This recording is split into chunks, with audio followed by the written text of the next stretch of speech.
Sebelumnya perkenalkan nama saya Wanpi Aprialdo, NPM saya 2413025052. Saya dari Prodi Pendidikan Teknologi Informasi, Fakultas Keguruan dan Ilmu Pendidikan Universitas Lampung.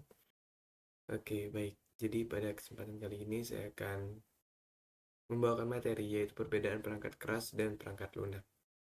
Ini dilaksanakan untuk memenuhi tugas pada mata kuliah Laboratorium Komputer. Oke, next. Nah, yang pertama kita akan memahami perangkat keras dan perangkat lunak. Nah, komputer itu terdiri dari dua komponen utama. Yang pertama itu ada perangkat keras dan juga perangkat lunak. Keduanya saling melengkapi agar komputer dapat berfungsi dengan baik dalam menjalankan berbagai tugas dan aplikasi. Nah, yang pertama akan kita bahas di sini adalah perangkat keras. Nah, jadi perangkat keras itu adalah komponen fisik yang dapat dilihat dan disentuh. Fungsinya sendiri mencakup proses data, penyimpanan, tampilan, sehingga memungkinkan komputer beroperasi secara efisien dan efektif. Selanjutnya ada contoh perangkat keras. Nah, di sini yang pertama ada monitor.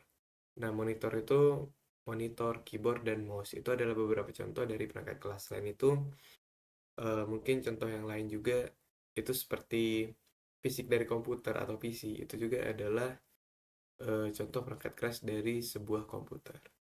Oke, next.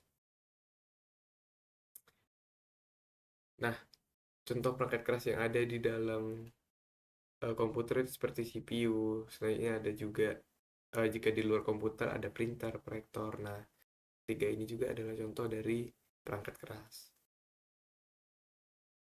Oke, yang selanjutnya ada perangkat lunak. Nah, kalau yang tadi adalah bagian fisiknya, sekarang kita ke bagian isi dari sebuah perangkat keras itu sendiri. Di mana perangkat lunak itu adalah kumpulan program yang mengatur dan mengontrol kerja perangkat keras. Tanpa software, perangkat keras tidak dapat berfungsi.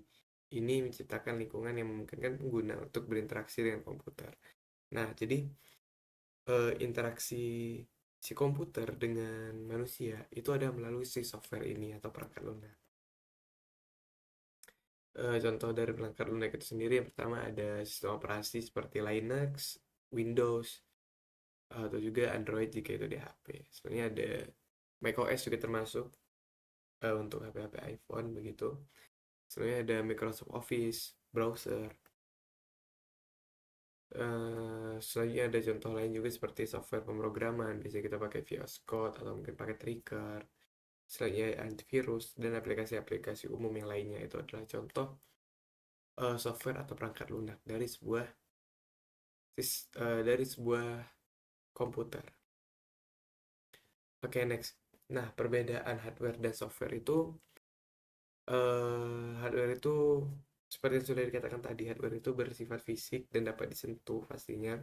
Sementara software itu tidak berwujud dan mengatur operasi hardware untuk fungsi optimalnya. Nah, jadi misalnya kayak badan manusia, bagian luarnya itu adalah sebuah hardware-nya. Dan otak, hati, atau mungkin yang ada di dalam tubuh manusia itu adalah sebagai software, jika itu diibaratkan sebagai manusia. Di laboratorium komputer sendiri, mahasiswa itu bisa menggunakan perangkat keras seperti keyboard dan mouse untuk menjalankan perangkat lunak seperti Microsoft Word yang memungkinkan proses belajar mengajar yang efektif dan produktif secara simultan. Nah, perangkat keras dan perangkat lunak itu harus bekerja sama agar teknologi dapat memberikan manfaat yang maksimal ke depannya. Oke, mungkin sekian presentasi dari saya. Semoga apa yang saya sampaikan bisa menjadi manfaat bagi teman-teman semuanya. Ambil yang baiknya dan buang yang buruknya. Sekian dari saya akhiri. Terima kasih. Selamat malam semuanya.